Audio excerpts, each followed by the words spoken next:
Basically, when we started, we made these really boxy graphics. Now, I don't know if you've seen, originally it had these really nice skyscraper graphics, but they're not very clear for gameplay. They're not very clear what things are.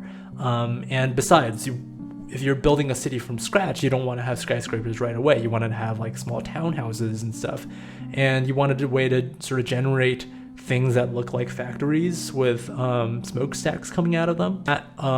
It's hard to tell what things are because they're not representational enough, right? On the scale of really abstract to ultra realistic, we need to step a little bit to the right on the realistic end, because for gameplay, you want to be able to tell at a glance that these are houses and these are factories. And I went ahead and used Maya LT and just modeled a whole bunch of stuff, right? I was focused on making stuff that works visually identifiable for factories and warehouses and power plants. And these things are little one-tile models that can be placed by the procedural mesh generator, so that a given zone will have a random set of these and with random orientations, and they know how many tiles each item occupies. Improve the lighting a little bit so I can more clearly see what's going on. And I started adding these 3D modeled smokestacks in place of the procedurally generated ones. These are still procedurally placed, but they're just not procedurally generated in and of itself, so that later an artist can come and just make this really nice looking, and I wouldn't have to worry. On this screenshot, it's placed incorrectly. You'll see these 3 like right here are sitting off in the corner.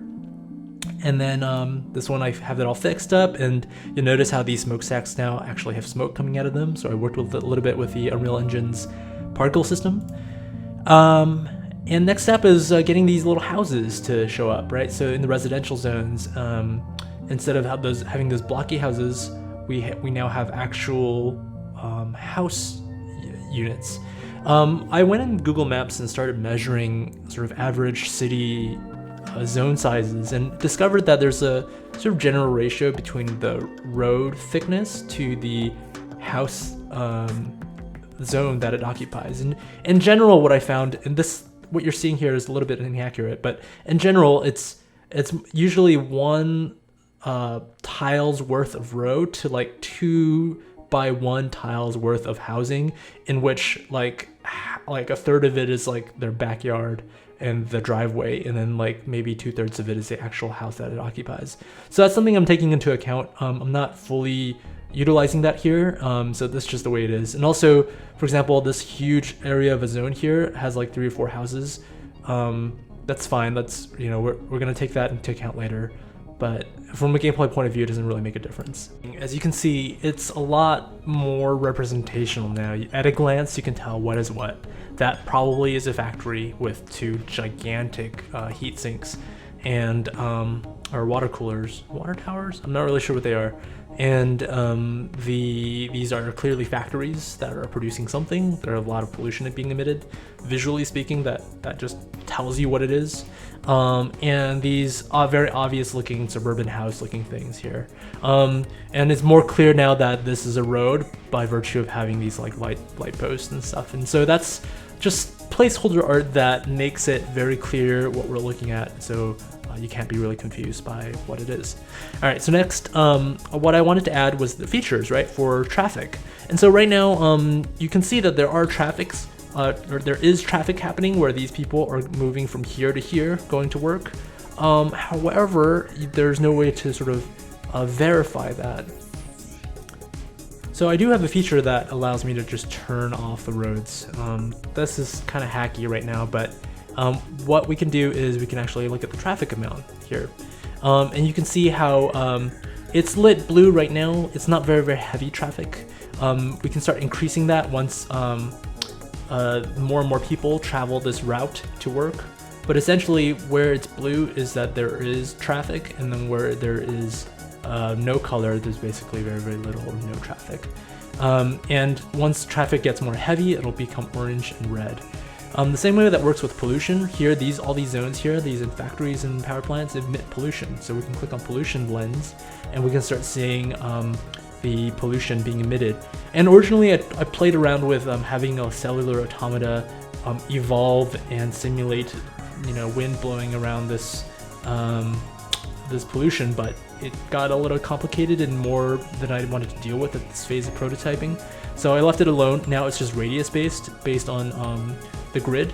So basically every industrial zone has a specific amount of pollution that it emits. It'll emit it from the center in a radius, and it just colors those, and then it additively combines it with all the other pollution that's being emitted with the other zones that are polluting.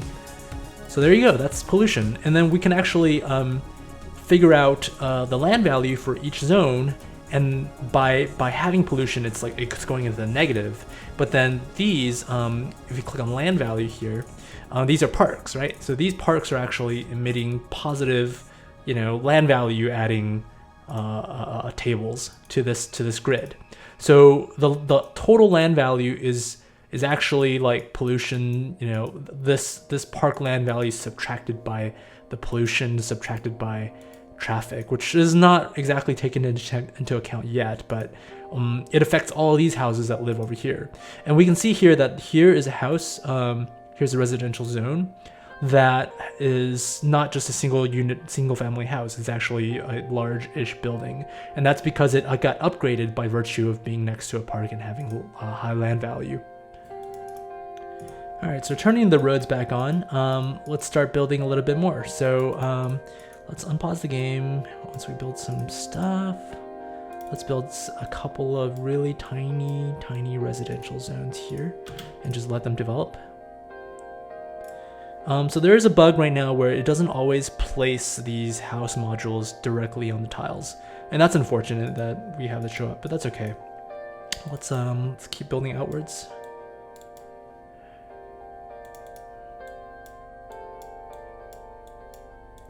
Another issue is that sometimes when they do plop, they plop in such a way that a diagonal house would intersect them, or a diagonal road, sorry, would intersect the house that actually sits on that lot. And that's kind of annoying, but we can deal with that a little bit later. But so far so good. We got these house units, and this one is like a 2-tile house. Let's start building some parks next to them. And right now there's an issue where the number of parks that you put in actually increases the land value that they give out dramatically, as opposed to just building one gigantic park. We can get that fixed up later, but that's okay for now. Okay, so here we see construction happening in 11 days on this house, even though this house is already built. What's happening is that this zone is now saying, all right, I'm big enough to upgrade, all right, but I need more land in order to build something bigger. So what it's going to do is it's going to consume the neighboring tiles, and it's going to build one big building within whatever neighboring tile that it consumed. So here we go. It's going to go up and up and up. Bam. So that whole section of residential zones became one big building. And what's cool about this is that it's procedural, so it doesn't really care about this house. For example, this house here, it didn't get consumed, and so later on it could if it upgrades again. But in the meantime, this house specifically has 4 floors, and it took up this many number of tiles for this zone. It's currently working here in all these different factories, its jobs. And yeah, it creates this like sort of arbitrary procedurally generated building. We can make this look way better later, but for now it's just one big block. And zones will, as they level up, as they essentially have better requirements and better standards of living, and more people want to live in that specific plot of land here for whatever reasons, they want to first consume zones nearby up to a certain point, so that they sort of can build larger structures before they build upwards, right? Skyscrapers don't just come up out of like one single tile. Obviously, they have to sort of, the height of a skyscraper is a function of the amount of land that it occupies at its base. And so in order to build up, we have to build out first. And so that's how it's going to work, is that zones will consume other zones to become one massive zone. And then later on, as density and demand gets really, really high for a specific section, the buildings will start building upwards. And that's when we can see the procedural generator really, really shine and do its work. The game right now, the basic loop is, you have a plot of land, and you have money, and you have these jobs to fulfill. And you have to zone by spending money and build infrastructure and power plants by spending money. And then once people move in, they pay you taxes. And we have that system working. And that tax is being fed back into, you building more infrastructure and you building more zones. That's the basic gameplay loop.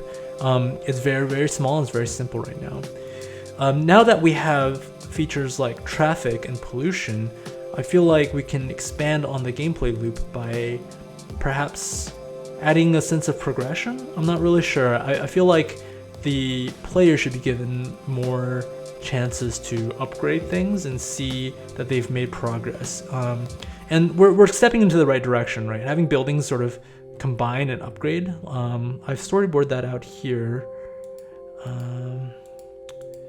Yeah, so like here, some of these residential zones started upgrading, and we have this to some extent, but the only way to do so is by building parks. And so I feel like this is perhaps a little bit too limiting. I feel like there should be other services that help improve demand for a city. Another thing that I could perhaps tackle is having commercial zones become something useful, because when people move into the city, they need goods and services, and where are they going to get that? Obviously not where they work, right? They're not going to get that in factories. They're going to want to get that in commercial zones, places that provide and offer like laundry service, restaurants or what have you.